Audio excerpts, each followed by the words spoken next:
अस्सलामुअलैकुम वरहमतुल्लाहि वबरकातुहू। जो लोग खांसी से परेशान हैं वो लोग इस आयत को पढ़िए, सलामुन कौलन मिर रब्बिर रहीम।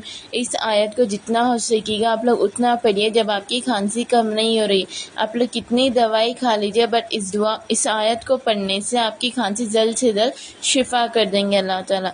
इस वीडियो को बहुत सारे लोगों तक शेयर कीजिए जिसकी खांसी कम नहीं हो रही है।